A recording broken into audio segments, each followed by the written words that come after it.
The English playwright William Shakespeare wrote his play The Tragedy of Macbeth in 1606. He based his story of the 11th century King of Scotland on several tales in Raphael Holinshed's book released in 1577. Holinshed in turn based his book on previous historians. They based their works on chroniclers who wrote about Macbethad Findlaech, sometimes hundreds of years after the events. As a result, like a centuries-old game of telephone, there are many contradictions and twisted tales of the story of Macbethad. There are about 7 known facts about the king's life. The blanks are filled in with well-informed guesswork, which is common in history. However, Shakespeare's version of Macbeth's life, while most known, is also mostly untrue. Before we dive into the history, let's first recap Macbeth's story as told by Shakespeare. The Scottish generals Macbeth and Banquo have defeated 2 separate invading armies, one from Ireland and one from Norway. On their way back to camp to meet up with Scottish King Duncan, they run into 3 witches. The witches prophesy that Macbeth will be made Thane of Cawdor and eventually become King of Scotland. They also prophesy that Banquo will produce a line of Scottish kings, although Banquo will never be king himself. Macbeth and Banquo aren't sure about these witches until some of King Duncan's men tell Macbeth that he has indeed been named Thane of Cawdor. Macbeth now starts to wonder if he will become king one day. When King Duncan plans to have dinner with him at his castle at Inverness, Macbeth writes ahead to his wife, Lady Macbeth, and tells her about the prophecy. He isn't sure about this, but Lady Macbeth is. She wants him to be king and murder Duncan to get the crown. Macbeth initially objects, but the lady manages to persuade him to kill the king that night. They plan to get 2 of Duncan's chamberlains drunk and pin the murders on them. Despite his doubts and supernatural omens, Macbeth stabs Duncan in his sleep. When the king's body is discovered the following day, Macbeth kills the chamberlains in a fit of fake outrage and quickly becomes King of Scotland. Duncan's adult sons, Malcolm and Donalbain, suspect foul play, and they're afraid the killer will come after them next. They flee to England and Ireland, respectively. Macbeth now fears that Banquo's heir will kill him to seize the throne and orders the death of both Banquo and his son Fleance. Fleance gets away, but Banquo is ambushed on his way to a royal feast. At the feast that night, Macbeth gets a visit from Banquo's ghost. The king raves like a madman, and the nobles and subjects watching this spectacle wonder if he should even be king. To set his mind at ease, Macbeth tracks down the witches to tell him more. They warn him to beware of Macduff, a Scottish nobleman who opposed Macbeth's accession to the throne. But Macbeth can't be harmed by any man born of a woman, and he will be safe until Birnam Wood comes to Dunsinane Castle. Macbeth is relieved and feels secure because he knows that all men are born of women and that forests can't move. But when he learns that Macduff has fled to England to join Malcolm, Macbeth orders that Macduff's castle be seized, and most cruelly, that Lady Macduff and her children be murdered. When Macduff hears the terrible news, he vows revenge. Duncan's son, Prince Malcolm, has succeeded in raising an army in England. Macduff joins him and the leader of the English forces, Stuart, the Earl of Northumbria, Malcolm's uncle. Together, they ride to Scotland to challenge Macbeth. The Scottish nobles support the invasion. They are appalled and frightened by Macbeth's tyrannical and murderous behavior. Meanwhile, Lady Macbeth is losing her mind. She is plagued with fits of sleepwalking in which she bemoans what she believes to be bloodstains on her hands. When Macbeth hears that she has killed herself, he sinks into a deep depression. Nevertheless, he prepares to fight the invading English force and fortifies Dunsinane. He's confident he will prevail. After all, the witches told him he was invincible. To his shock, he finds out that the English army is advancing on his castle, shielded with bows cut from Birnam Wood. Birnam Wood is indeed coming to Dunsinane. That's half of the prophecy fulfilled. In the battle, Macbeth tears through the troops, but the English are closing in. Macbeth kills Stuart's son, young Stuart, who calls him an abhorrent tyrant in battle. Then the king comes face to face with the vengeful Macduff, who declares that he was not of woman born. He was born via a caesarean section. Macbeth knows he's doomed, but continues to fight until Macduff kills and beheads him. Malcolm, now King of Scotland, declares his kind intentions for the country and invites all to see him crowned at Scone. That's Shakespeare's version.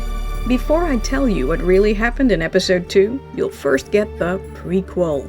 I need to delve into the early life of Macbeth and the histories of Scotland, England, Ireland, Norway, Denmark, and France, and the like. It may appear a bit random at first, but bear with me. It'll all come together in the end.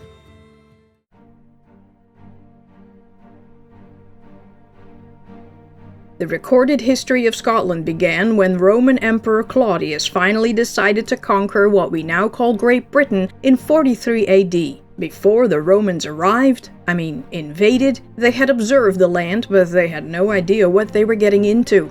The British Isles were a patchwork of independent kingdoms. The Romans thought there were 18 different tribes, but they missed a few.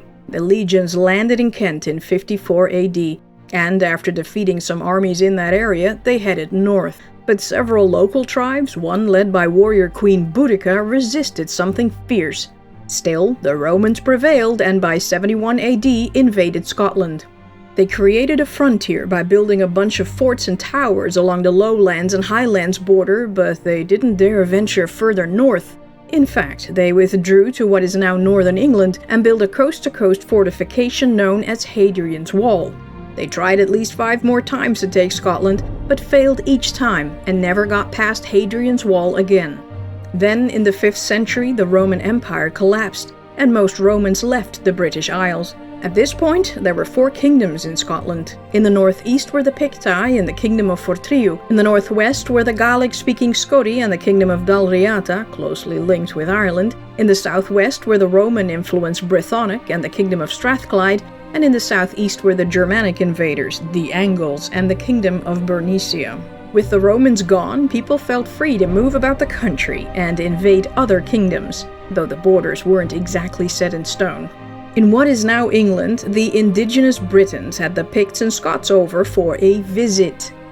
The Britons called in the help from the Saxons, a Germanic tribe from mainland Europe, to get rid of them. The Saxons kicked Pictish and Scottish butt and then decided to stay. And then the Saxons teamed up with the other Germanic tribe, the Angles, and turned on the Britons, who were soon overrun. Not even the mythical King Arthur could stop them. By the 8th century, 7 Anglo-Saxon kingdoms emerged, forming a kind of England, but not united. Northumbria, Mercia, Kent, East Anglia, Essex, Sussex, and Wessex. Then the Scandinavians decided to come over for a visit. The arrival of the Vikings and the Danish Great Heathen Army very much messed up the political and social situation of England, Wales, Ireland, and Scotland.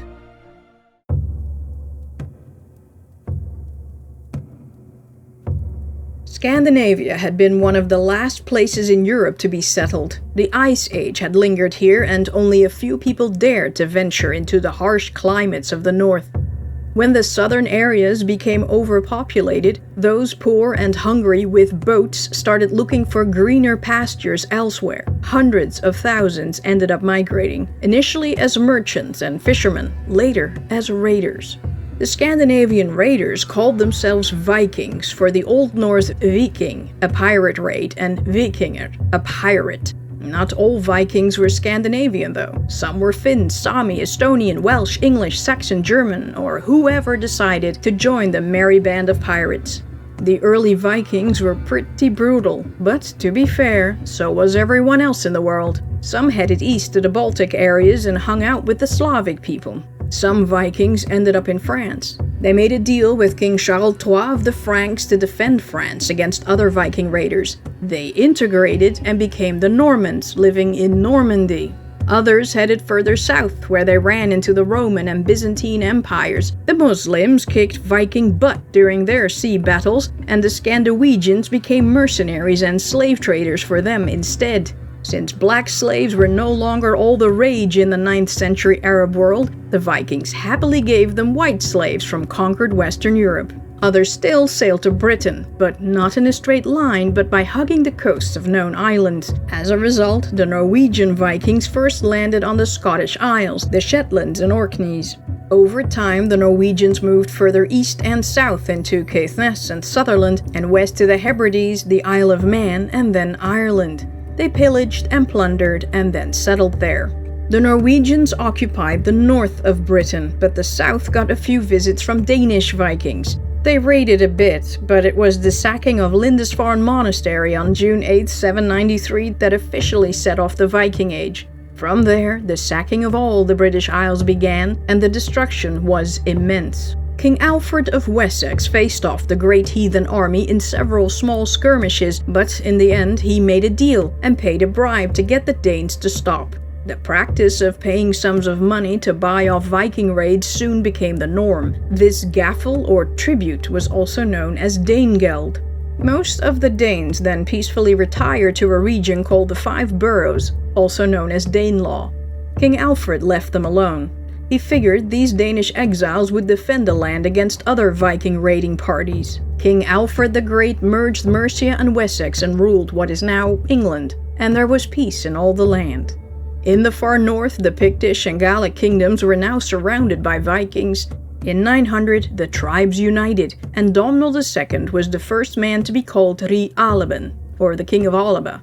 A few years later, Alfred's grandson, Aethelstan, continued expanding his territory and was the first to call himself King of the English. He also held other crowns when Constantine II, King of Alba, submitted to him, as did the kings of Cornwall, Wales, and Northumbria, making him the first king of all Britain. He wasn't the only multiple kingdom man. In the late 10th century, the King of Denmark, Harald Blåtand or Bluetooth, grabbed Norway's crown and occupied some of Sweden. Like his father Gorm, who brought Christianity to Denmark, he was a strict Christian ruler, hell-bent on stamping out the pagan religion in his realm. This didn't go over well, and eventually his people revolted. Even his own son, Svein Haraldson Tjugeskegg, or Sweyn Forkbeard, came after him. In contrast with his father, Forkbeard was fiercely devoted to the savage ways of Odin, and he preferred battle over diplomacy. Forces were collected on both sides, battles were fought on land and at sea. Finally, during a truce, the aged king was wounded by an arrow, and on November 1st, 986, Bluetooth died. With King Forkbeard, the Viking spirit of old reawakened, and conquests were back on the menu. He wanted more crowns. The King of Denmark was unable to take over Norway and Sweden, and the German Empire was too powerful. Forkbeard set his sights on England, where a child was now king.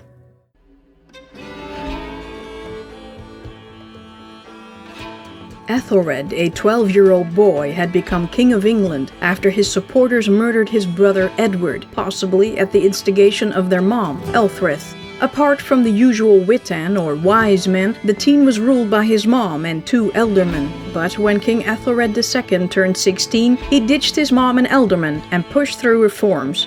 He was soon surrounded by dumb, greedy advisors who took advantage of his inexperience. It earned him his nickname, Unred, meaning ill-counseled, in contrast with his first name, Ethelred, which means counseled by God. This later became popularized as Ethelred the Unready. In the late 980s, Ethelred got married and had 6 kids. For 40 years, England had been spared Viking activity, but now the great chief Behemoth rose against him with all his companions and engines of war. Up to this point, Viking raids were considered a local problem to be dealt with by local rulers. But by the 990s, the Viking fleets coming England's way were huge, and the raids became ever more frequent, making it a nationwide problem. The problem was made worse because the raiders got help from their cousins in the Danelaw and Normandy. Ethelred made a treaty with the Duke of Normandy, Richard II, to stop helping these Scandinavian raiders. He then ordered a fleet and an army to be assembled to defend England, but the ship army achieved nothing except the people's labor and wasting money and the emboldening of their enemies. Ethelred bought off the Vikings with Danegeld, but feared they would return soon. Sure enough, in 994, the Norwegian warlord Olav Tryggvason, or Crowbone, arrived with 94 ships and brought King Forkbeard along. Both men were after the Norwegian crown back home, but they joined up to sack England first. The Danish king did yearn for the wealth and prestige of the campaign, but he was really there because he wanted Ethelred's crown. The King of England cleverly broke up the team by offering Crowbone £16,000 and supplies. Crowbone even became a Christian and was baptized on the spot. King Ethelred was his godfather. In the peace agreement, which was more like an employment contract, the king made sure the Norwegian troops fought for him now as mercenaries. They would defend England against future attacks from Forkbeard.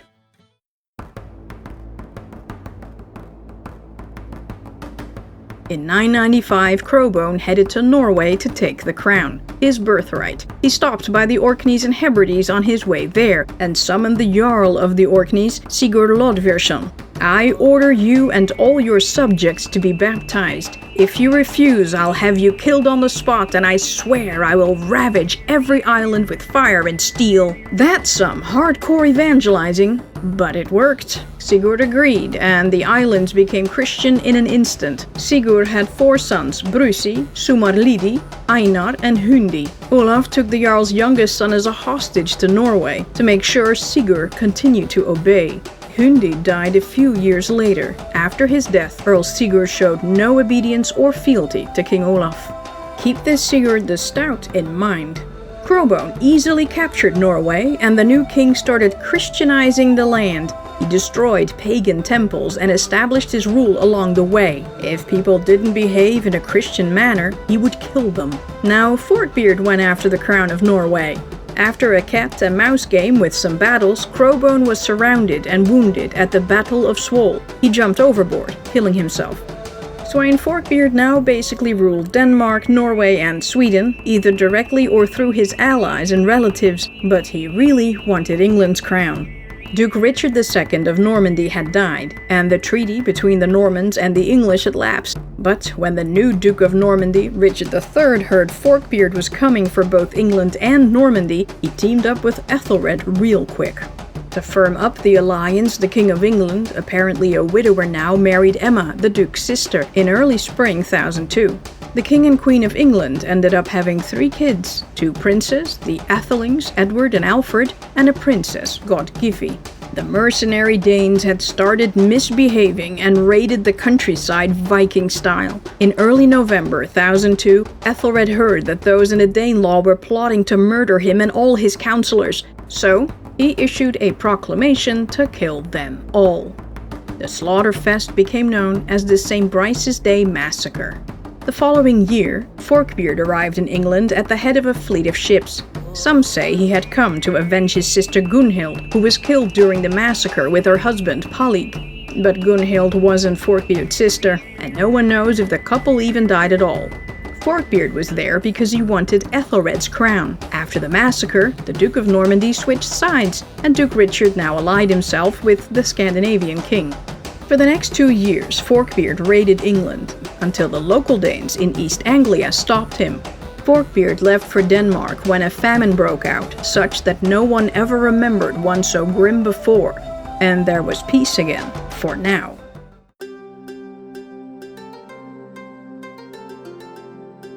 In the meantime, the High Kings of Alba had managed to keep pretty good relations with the Kings of England, but Scotland, as I'll call Alba from now on, wasn't doing well, and it was on the verge of collapse. The land was divided into a highland and a lowland, and then again into mormareships. Mormares, like earls, swore loyalty to the High King who ruled them all. The High King could call on them to follow him in battle against enemies both foreign and domestic. The Mormares had nothing in common, and there was a lot of hatred and treachery between them. With all these internal disputes, they were distracted and made Scotland easy prey for the wolf-like territories that surrounded it. In the north, the Vikings were itching to get their hands on much-needed soil. At this time, land for agriculture was the most valuable thing to own. The islands didn't have enough arable land to sustain the population very well. They'd already settled in Caithness and Sutherland. In the south, Northumbria was itching to seize Scottish territory because they could. And in the west, the ancient kingdom of Strathclyde was also giving some problems, though Cumbria had come under the King of Scotland's rule. The biggest problem the country faced were the succession crises. Successions in Scotland were a bloody business of schemes and plots, and here is why.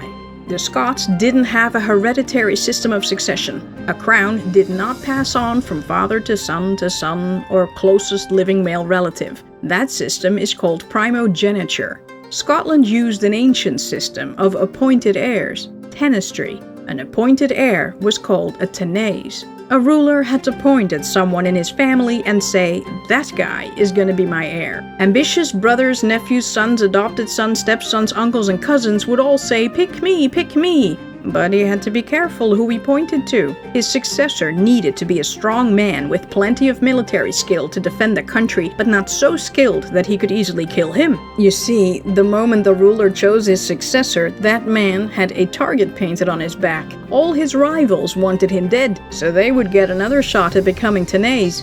The king-elect had to secure his position as quickly as possible, and the best way to do that was to kill the king. If the king was strong enough to fight him off, he would be safe. If he was weak, he would be killed. Goodbye, you are the weakest link, the people cheered. The man was obviously not strong enough to defend the country. All hail the new king! But if the Tenays was killed by his rivals before he became king, it was clear to everyone he wouldn't have been a very good ruler to begin with. The king had to pick another Tenays, probably the guy who killed his first pick. A ruler generally picked a cousin as his heir, so that had become the custom. The moment the Tenays became ruler, the whole thing started up again. But more often than not, he would kill family members to reduce the number of rivals. Kids in the family were spared until they were old enough to pick up a sword to defend themselves. The tanistry system ensured that the strongest or cleverest man was in charge. It was the medieval Hunger Games. Last man standing got the crown.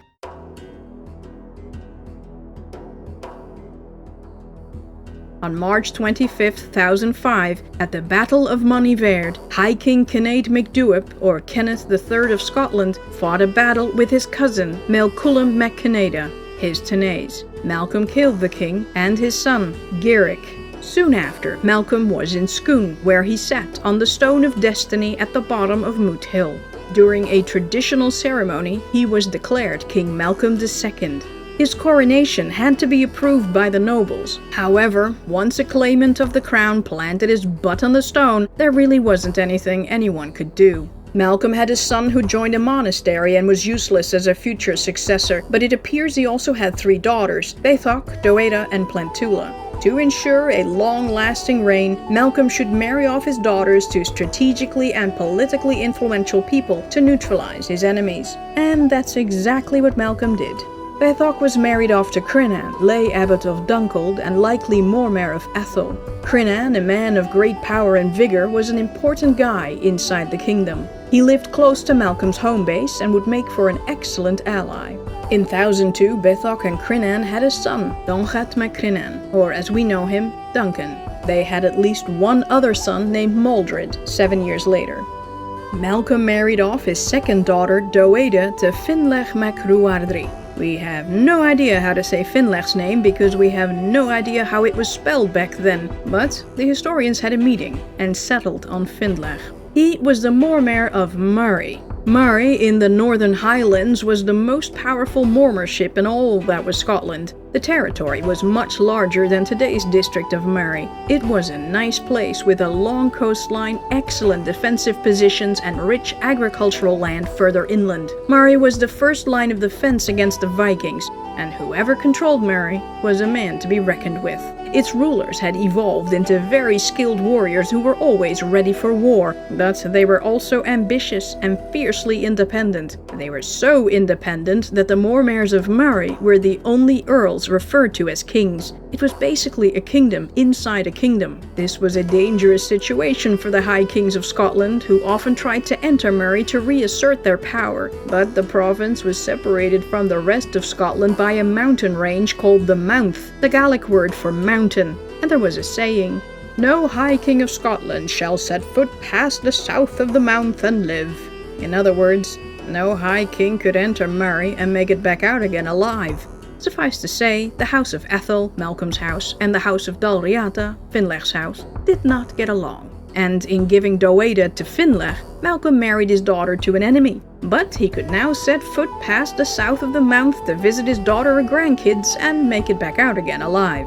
In 1005 or 1004 or whenever, Drogheda and Findlaech had a son, Macbethad mac Findlaech, or as we know him, Macbeth. People didn't keep track of birth dates at this time, but the historians had a meeting and settled on 1005, based on other dates in Macbeth's known timeline. Macbeth means son of God. I mean, not to brag or anything, he had no siblings, or at least none who survived infancy. At around the time Macbeth was born, Sigurd the Stout, the Jarl of the Orkneys, led forces into Scotland. He fought a battle with King Malcolm at Mortlach. The Scots won, but the Norwegians and their large fleet had made themselves quite comfortable in Murray. So, Malcolm married his third daughter Plentula off to Sigurd the Stout, his enemy. Perhaps now there could be some peace. In 1009, Plentula gave birth to a son called Thorfinn, or as we know him, Thorfinn. At this time, the father determined the nationality of the child. So, if the father was a Scot and the mother was a Viking, the child was a Scot. If the father was a Viking and the mother was a Scot, the child was a Viking. Thorfinn was a Viking.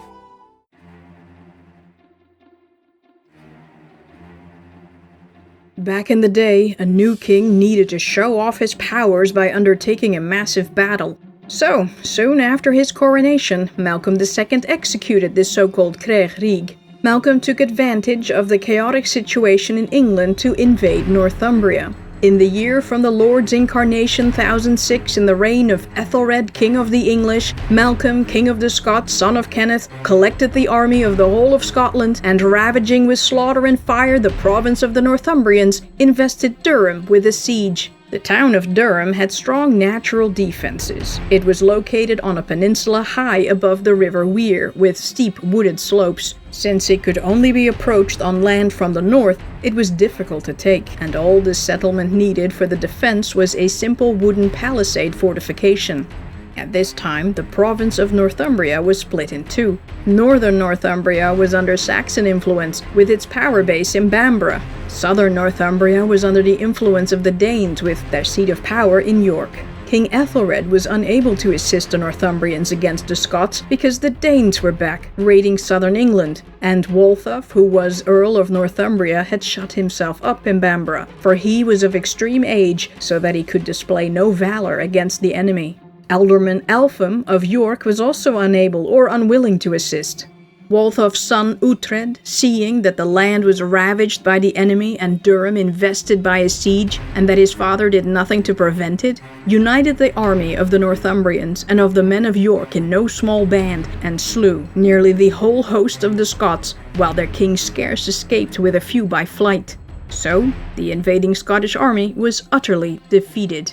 And the heads of the slain, ornamented as was the fashion at the time with braided hair, he caused to be conveyed to Durham, and caused them to be well washed by 4 women and set on stakes around the walls, and to each of the women who had washed them they gave a cow as wage. King Malcolm had fled, but was like, "I'll be back."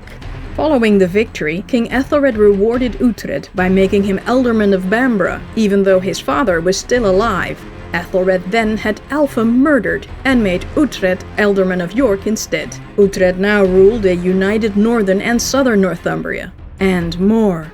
When he, that is Uhtred, advanced more and more in the art of war, King Ethelred gave him as wife his daughter, Elfgifu. In May 1008, King Ethelred met with the Witan at Enam, and they implemented extensive reforms to fend off the raiders. The plans ultimately failed, because the war leaders were fighting among each other. The infighting got so bad that a third of the new navy was destroyed before it had ever even seen a Viking.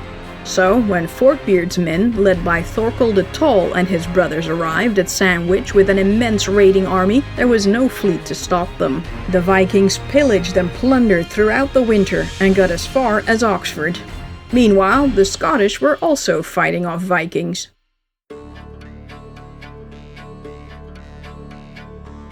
Little Macbeth grew up at his father's court in Murray. He lived with extended family and servants, but also poets and administrators. His was a Celtic society, where everything depended on family and who you could trust. Power didn't come from the amount of land someone had, such as the feudal system in later centuries, but from who you were related to. Macbeth was the son of a powerful ruler. He was born into the hereditary aristocracy of Murray and had status and power from an early age. As a descendant from both the houses of Dalriata and Athol, he was a total royal. Macbeth spent his youth learning martial arts, warfare, and hunting. The accepted weapons of war: sword, spear, cudgel, knife, and shield, not archery. Celts in Ireland and Scotland considered arrows to be cowards' weapons because one didn't have to face one's enemy. He was taught to read and write in Latin and possibly Greek and learned to play a musical instrument.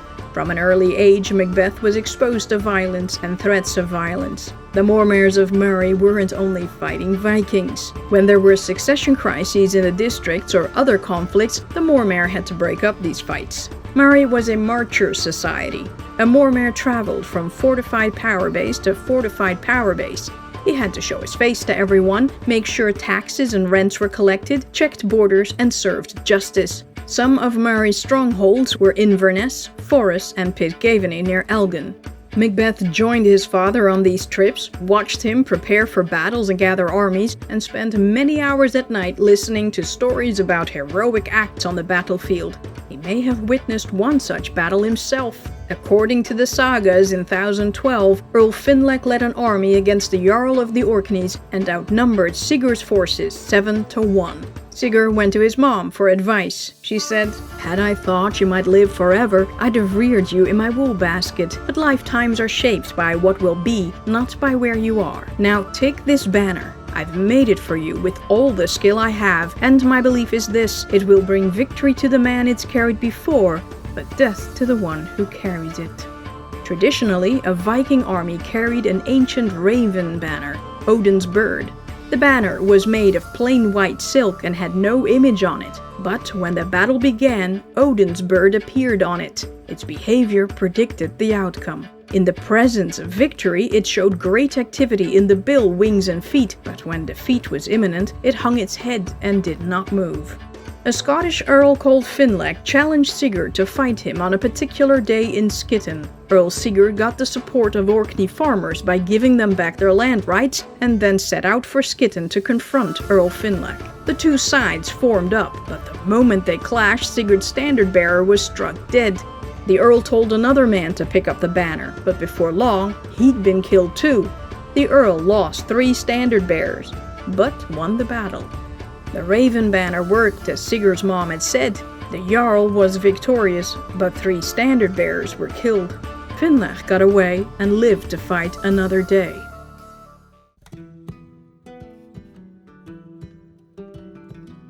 In England, the Viking raids lasted all the way through the following summer. King Æthelred and the Witan once more tried to buy them off, but they had trouble gathering Danegeld in time.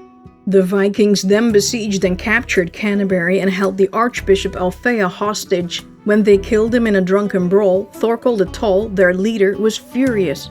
He abandoned the Viking ways and, with a number of his men, including Olaf the Stout, became Æthelred's mercenaries. When King Forkbeard heard about the defectors, he was like, "To the ships!" The king left his son Harald in charge of Denmark, took his younger son, the 17-year-old Knutter, aka Canute, and sailed to attack England. Forkbeard hadn't come to plunder, he wanted the crown. After he got the Danelaw to submit to him, including Uhtred, the Earl of Northumbria, Forkbeard moved on London. To make sure Danelaw didn't shift allegiances, he left local hostages in the care of his son Canute. King Æthelred's wife Emma fled to Normandy to ask her brother for help. Her 2 sons, Edward and Alfred, joined her there later. Duke Richard, however, had his own problems and couldn't help. Sweyn tried to enter London by way of London Bridge. The heavily fortified structure not only crossed the river, but archers and catapults on it could attack any passing ships. One of Thorkel's fellow defectors, Olaf the Stout, tore down the bridge, taking the Vikings standing on it with it. Sweyn soon realized that a siege would be useless and went westward to grab the rest of the land. London became isolated. Afraid Forkbeard would return to destroy them, the city leaders surrendered London to Sweyn in November 1013. King Æthelred realized the game was up. When Olaf the Stout took off for France, the king followed him. His eldest sons from his first marriage, the Æthelings, Æthelstan, and Edmund, probably went with him as well. Sweyn had finally achieved his goal. He was now King of England, but his rule lasted only 5 weeks. He died February 3rd, 1014, aged 54. His fleet and the chief men in Lincolnshire proclaimed his son Canute king. But the Witan gathered in York believed that Forkbeard's death was God's wrath. They had betrayed their god-chosen ruler. They elected Ethelred over the teenager Canute and negotiated for his comeback. The moment Ethelred returned, Canute fled, but not before dropping off his hostages and cutting off their hands, ears, and noses to make a point. He was brutal, and everyone had best beware. He'd be back. Canute headed for Denmark, hoping to convince his brother Harald to share the crown of Denmark. But Harald was like, "No, shoot, go back to England."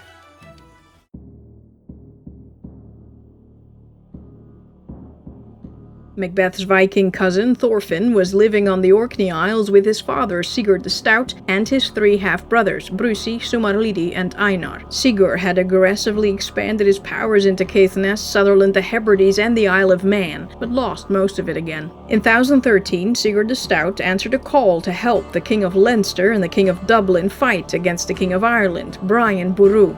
Boru had decided he should unify all Celtic kingdoms under one rule and one high king. This way, they could better fight the Norse invaders. But King Brian's brother-in-law, Maelmorda, King of Leinster, and Boru's son-in-law, Sihtric Silbert Olafsson, the King of Dublin, were like, nah. They called on the Vikings in the area for help and rose up against the King of Ireland. When Brian heard of this revolt, he quickly raised an army of 5,000 men and set off for Dublin. Morda gathered 4,000 men. Sigtryg got 3,000 Vikings. They got support not only from Sigurd and his men, but from a contingent of warriors from the Hebrides and a mercenary fleet led by Brodir, the Isle of Man Viking leader. On April 23, 1014, the two armies clashed on the shore at Clontarf. It was at the full tide the foreigners came out to fight the battle in the morning, and the tide had come to the same place again at the end of the day when the foreigners were defeated, and the tide had carried away their ships from them, so they had not at last any place to fly to but into the sea. After the mail-coated foreigners had all been killed by the Dalgais, and the foreigners were drowned in great numbers by the sea, and they lay in heaps and in hundreds. In the end, 4,000 of Boru's men lay dead in the field, and 6,000 of his opponents were slaughtered, including Maelmorda and every Viking leader, save one, Brodir. According to legend, King Brian knelt in his tent to pray and thank God for his victory, but Brodir, hiding in the nearby woods, ran into his tent and slew the 84-year-old Brian with his axe. Thorfinn's father was also dead. During the battle, he had picked up the fallen raven banner and was then slain. The Jarl's lands were divided equally between the 3 older brothers. Thorfinn got nothing. Granted, the kid was only 5 years old. As was the custom, after his father's death, little toddler Thorfinn was brought to his grandfather's court for protection. He would be raised a useful ally. Meanwhile, King Malcolm continued to eliminate the rivals in his family. He set out to systematically kill Kenneth's sons, brothers, and their sons. One of these was Boyd, who had a young son and a daughter. Before he died, Boyd managed to arrange a marriage for his daughter Gruach. She married Macbeth's cousin, Gilligum Gain. He was the son of Findlaech's brother, Maelbrigte. He was the former Mormaer of Murray and had died in a battle against the Orkney Vikings.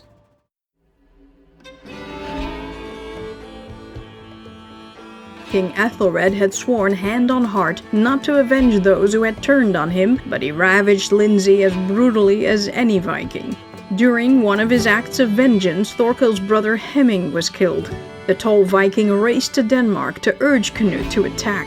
Canute decided to reconcile with the traitor and summoned King Olaf Hotkonung of Sweden and Earl Eric of Norway to the host. Canute returned to England with a massive fleet of 160 ships and 20,000 men to raid the south of England. He brought along a Danish warlord called Sigurd Bjornsson. We have no idea who he was, but he was probably the son of Björn, son of Earl Ulf, one of Canute's confidants.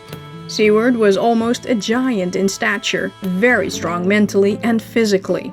Keep this Sigurd in mind. He'll be important later on. Olaf the Stout had been biding his time in France, but now with Canute and Earl Eric away on business, he sailed to Norway and took the crown, his birthright. In England, Canute conquered the country one shire at a time. King Æthelred did nothing to stop him. He was not much of a military commander to begin with, and he was ill. His son Edmund picked up the slack. Edmund was so battle-hardened that he earned a nickname for his military prowess, Ironside. In the spring, Canute headed for London, and so did Edmund. His father was dying. By the time Canute's fleet entered the Thames in April, King Ethelred was dead. 2 Witans gathered, one north and one in London. They elected Canute and Edmund respectively as their new king. Neither of these elections was legit since neither assembly represented the whole kingdom. Canute immediately laid siege on London and invested the town so that no man could come either in or out. Edmund had fled London just in time and gathered an army 4 times. Ironside was able to relieve London, but not much more. His 4th army was ultimately defeated at Essendon in Essex on October 18, 1016.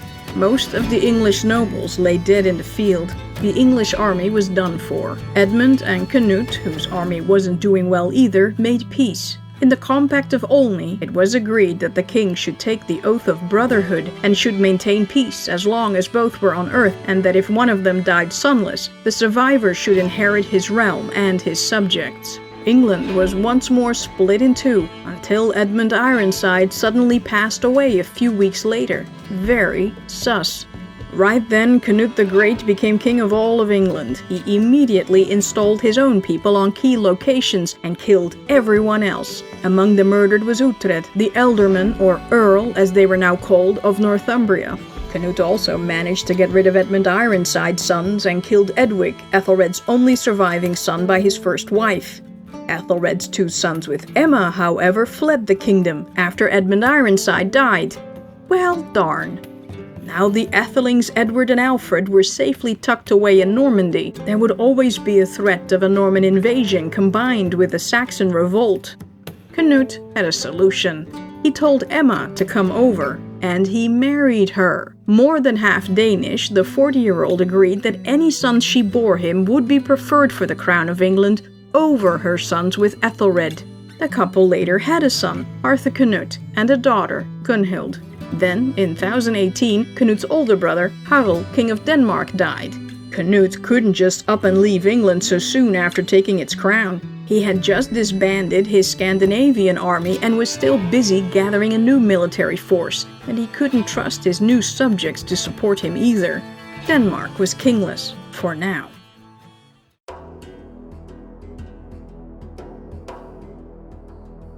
In the year of the Lord's incarnation 1018, while Canute controlled the kingdom of the English, a comet appeared for 30 nights to the people of Northumbria, and with dread presage foreshadowed the province's future disaster. The disaster came in the shape of the King of Scotland, Malcolm II. He figured that with Canute in a weakened state and his old enemy Uhtred dead, now was as good a time as any to invade the north of England again and do a quick land grab.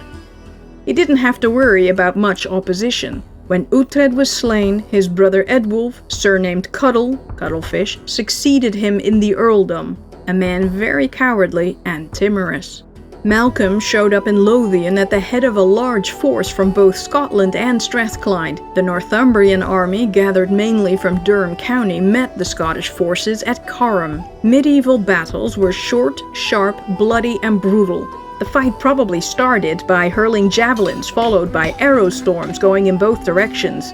The 2 forces then created shield walls and approached each other while making a lot of noise, banging the swords on the shields, shouting and screaming insults, while each side looked for a weak spot in the opposition's wall. Malcolm had a much larger force and would have used his superior numbers to crush the line or outflank the defenders and attack their rear. Perhaps they used the Boar's Head formation. A Boar's Head attack is concentrated at a point to drive a wedge through the defensive line. Either way, Team Scotland gained the upper hand, and Team Northumbria was almost completely destroyed. There was fought at Carham that famous battle between Northumbrians and Scots, in which nearly the whole people of St. Cuthbert perished, and among them were also 18 priests who had inadvisedly mixed themselves up with the war. Malcolm II distributed many offerings both to the clergy and to the churches on that day. Once the battle was over, no one else put up any resistance. Eadwulf, fearing that the Scots would avenge on him the deaths of their men whom his brother had killed, granted to them the whole of Lothian for amends and steadfast peace. In this way was Lothian added to the kingdom of the Scots. Malcolm made no attempt to go further south to Durham to avenge his defeat of 1006. Instead, he returned to Scotland as the Lord of Lothian. Canute had no army to help his subjects in the north, but he never tried to get the lost territory back later either. A year later, Canute completed his great corps of housecarls. Housecarls were an elite army that served as a royal bodyguard to Danish kings. It was now safe for Canute to travel to Denmark to claim the Danish throne in person.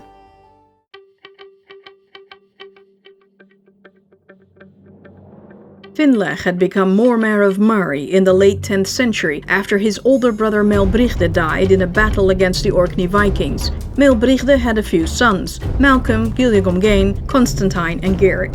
Findlaech had been Mormaer for a long time now, and his Tenace, Malcolm, was getting restless. Malcolm had to hurry because his cousin Macbeth was growing up. Pretty soon he would be old enough to kick his butt and snatch the Mormaership away from him. Considering who his grandfather was, Macbeth might even kill his brothers. But Macbeth also had to hurry, because once he was old enough, his cousins would come for him and kick his butt before he had even had a chance to challenge them. And if he had no kids, then his royal line ended. Man, this Tanistry thing is rough. It is unclear what happened, but apparently in 1020, Malcolm and Gilliegomgain managed to lure their uncle into a trap and killed him. Macbeth was about 15 years old when his father died. He fled Murray with his mother and ended up at the High King of Scotland's court. It was the custom. His grandfather would now protect him.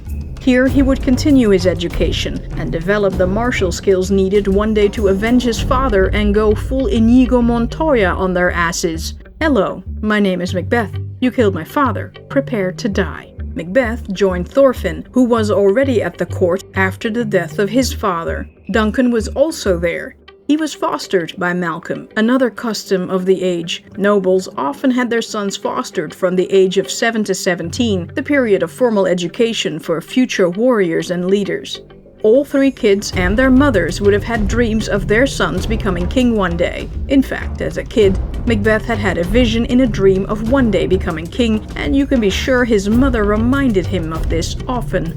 Macbeth grew up to become Malcolm's general. Duncan became king of Cumbria, and Malcolm sent teenage Thorfinn north to assume control of Caithness, which had already been settled by the Orkney Vikings. He was fostered there by Thorkel, the fosterer. The King of Scotland named the kid Mormaer or Jarl and appointed Scottish councillors to govern with him. Because Thorfinn was now beholden to the King of Scotland, Malcolm finally had some control over the territories again. But Thorfinn wanted more. Sumarlidi had died soon after his father, and Thorfinn's two remaining half-brothers, Brusi and Einar, were in charge of the islands. Thorfinn wanted Sumarlidi's third, and even raised an army to fight Einar when he refused to give it to him. After Brusi brokered a peace deal between his brothers, Thorfinn found out that Einar had tried to lure him into an ambush. Thorfinn's foster father, Thorkel, snuck up on Einar in his hall and killed him instead. Brusi grabbed all the land now, and once more Thorfinn was ready to fight for it, threatening to use his grandfather's army as backup. Brusi asked King Olaf the Stout of Norway to intervene, and Thorfinn eventually backed down.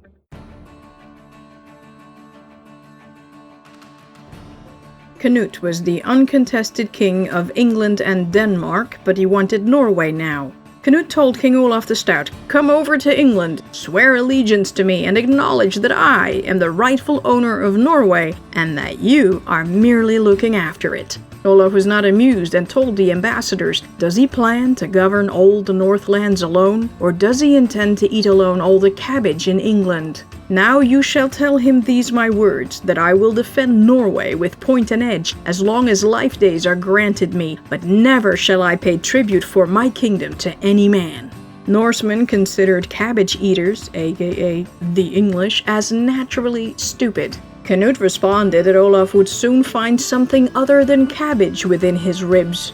But Canute needed more Norwegians on his side, so he started bribing the locals, and they abandoned King Olaf en masse. In Denmark, Canute had left Earl Ulf in charge as regent over his young son, Harthe-Canute. When he discovered that Ulf went behind his back to make the kid the king of Denmark proper, he returned to sort him out. Ulf sought sanctuary in Holy Trinity Church, but Canute supposedly ordered him killed there anyway. It was not done to shed blood in the house of God, and the church was livid. If Canute wanted any chance of getting Norway now, he had to pray for forgiveness at St. Peter's tomb in Rome. Time for a pilgrimage. In 1027, he told everyone he wanted to seek forgiveness. He was probably just looking for allies and get papal permission to take over Scandinavia, and it was a power trip.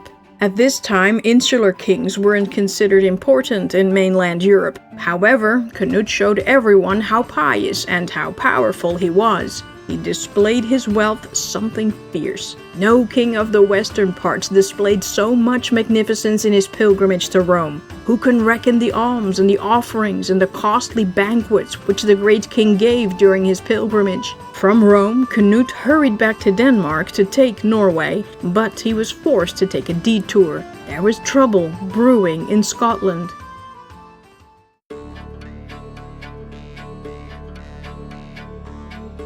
As soon as he came home from his religious expedition to Rome, Canute invaded Scotland. He brought Stuart Bjornsson, Ulf's grandson, along with him. It was looking a lot like Malcolm and Canute's Scandinavian enemies were about to become allies. King Malcolm was described as powerful in resources and arms, very Christian in faith and deed. And King Olaf of Norway, as overlord of the Orkneys, was looking for support from the Scottish king and rulers against Canute.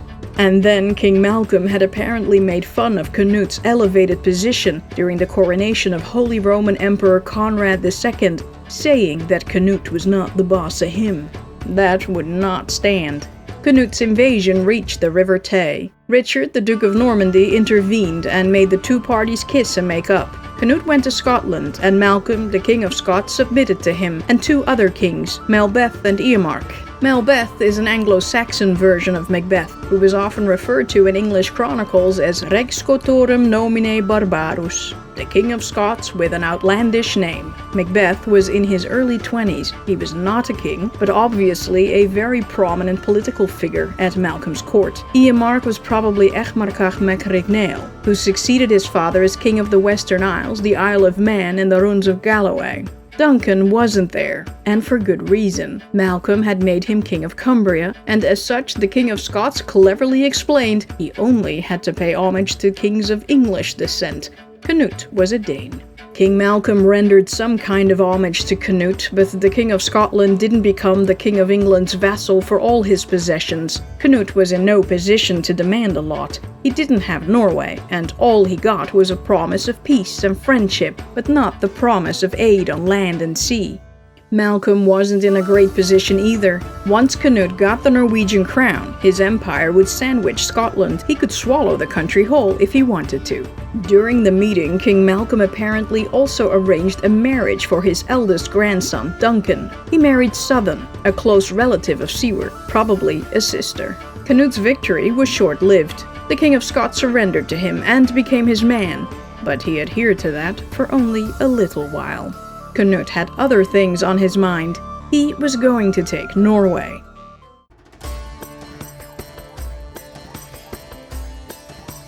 Canute left England with 50 ships of English thanes. King Olaf the Stout quickly secured an alliance from his brother-in-law Anund Jakob, the King of Sweden. He told him that Canute wouldn't stop at the border. Once he was done, he would take Sweden too. But the King of England told the King of Sweden he had no intention to seize his crown. Anund didn't believe him, and the two kings teamed up and planned to attack Denmark. King Olaf summoned the host, but there came few folk and little dragons. What a disgrace that landsmen leave our Lord Royal unsupported. For money, men desert their duties.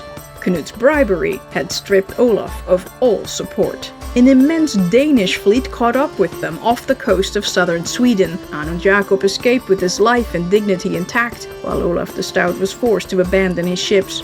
Canute kept promising the Norwegians the world. While Olaf warned them, Canute was evil incarnate and couldn't be trusted. King Olaf was driven further inland and eventually fled to Russia. Canute sailed up the coast and summoned the assemblies. They each formally proclaimed him to be the true king of Norway, but he turned out to be every bit the turncoat Olaf had said he was. He broke every promise he made.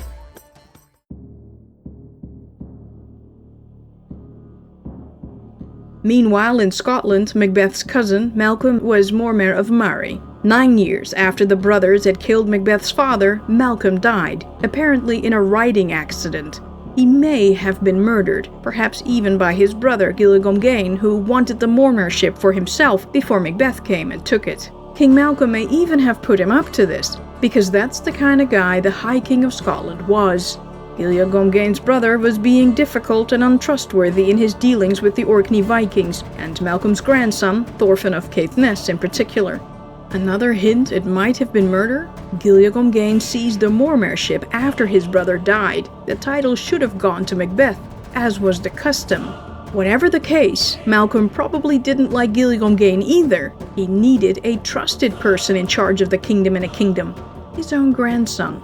Macbeth had come of age, but the 24-year-old didn't act. 3 years later, in 1032, Gilligomgain, son of Melbrigde, Mormaer of Murray, was burned together with 50 of his men.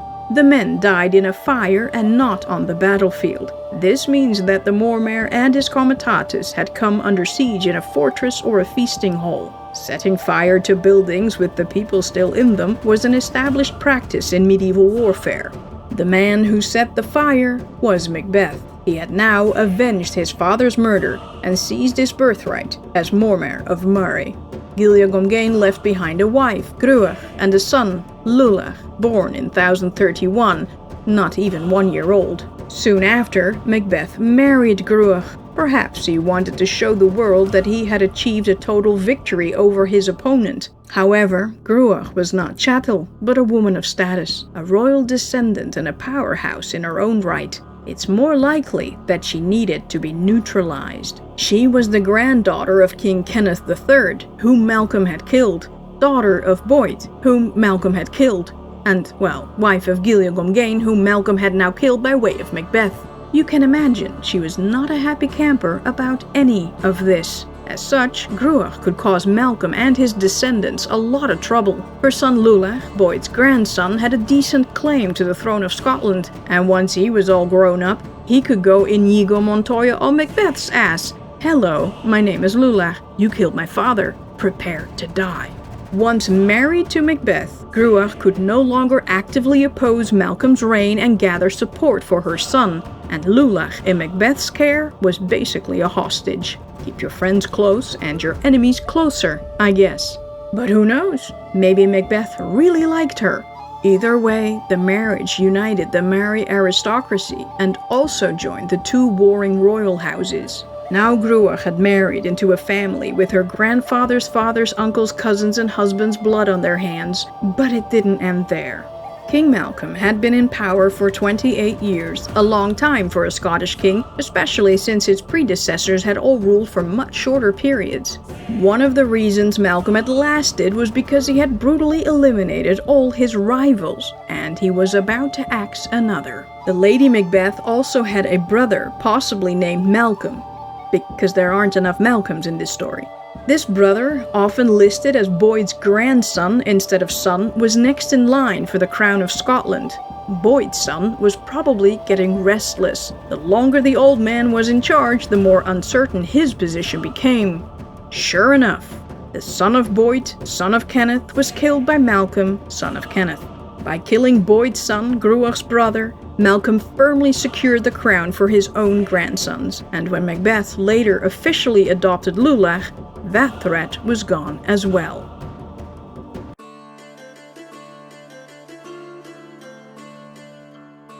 Canute's northern empire came under threat from two directions. King Olaf the Stout had returned to Norway to rally support for a revolt, and a Norman invasion was brewing. In both cases, a legitimate heir wanted to unseat a foreign usurper.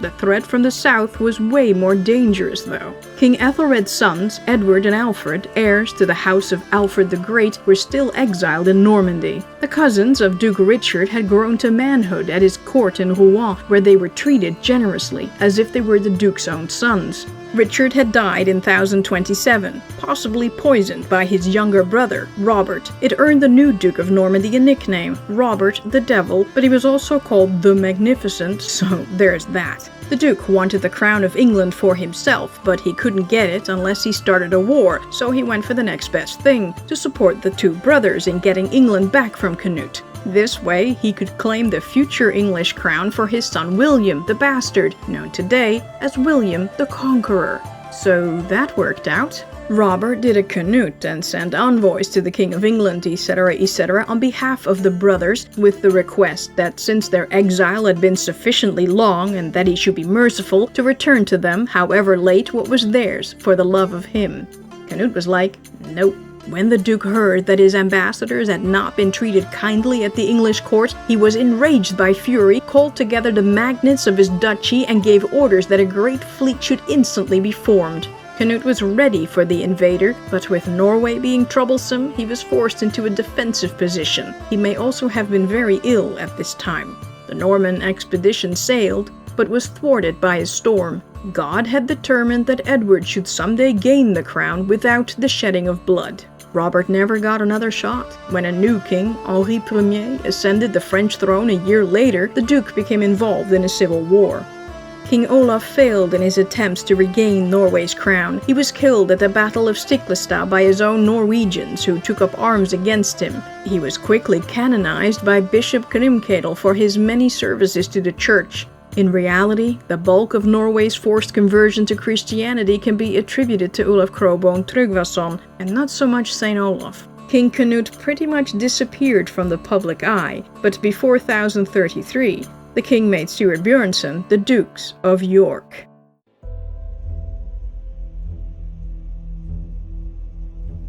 Macbeth was now Mormaer of Murray, the second most powerful man in Scotland. He had been a good grandson and proven himself to be a cunning and ruthless politician and a capable general. He would make for a good Tanais.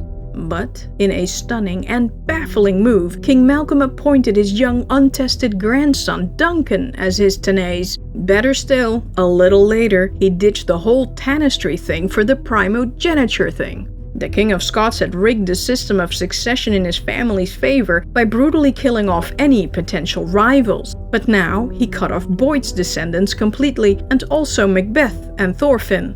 We don't know why. In the 29th year of his reign, some of his victims' families and in-laws were plotting to end the madness. Constantine and Giric wanted to avenge the death of their brother Giliagongain and possibly Malcolm's. They also wanted to secure the throne for their nephew Lulach. We're not entirely sure what their big plan was, but in November 1034, the brothers laid an ambush for King Malcolm near Glamis. He was mortally wounded in the assault. Malcolm died 3 days later, on the 7th day of the calends of December, at the age of 80 and upwards. According to the new system the old king had introduced, Duncan, the firstborn son of Malcolm's eldest daughter Bethoc, was next in line. There was no one from across the Isle to challenge him because they were all dead, and Lulach was too young. Duncan's only rivals were in his own branch of the family, his cousins Macbeth and Thorfinn. Because Duncan already had 2 sons, aka heirs, they had no chance of getting the crown, ever. Duncan raced to Scone to officially be recognized as the new King of Scotland. He had only been the old king's heir for less than a year. That was not enough time for him to establish a good power base and gather enough allies and friends to help him in case of a challenge. He was closest to the Stone of Destiny. Macbeth and Thorfinn's power bases were much further north. The cousins probably didn't hear about their grandfather's death until it was too late. A mere 5 days after King Malcolm's death, Duncan takes sovereignty after him without delay on the Mass of St. Andrew, or November 30th, 1034. Immediately after his coronation, Duncan made his brother Moldred King of Cumbria, so he could at least get some help from another king in case of future attacks. But King Malcolm had made a big mistake in making Duncan his heir. Duncan owed his kingship only to his grandfather, not because of his outstanding personal qualities. Medieval kings were war leaders, and their survival and the well-being of the kingdom depended on it. The old system favored the one with the most military prowess and leadership, as thrones were often seized by force. People already knew that Duncan was not suitable kingly material and had precious little military skill. He wouldn't stand a chance if, say, someone trained in the ways of Murray war kings or a battle-hardened Viking came for him. Duncan would have to move first. Now we're up to date. Let's get to the part of history that William Shakespeare wrote about in his The Tragedy of Macbeth.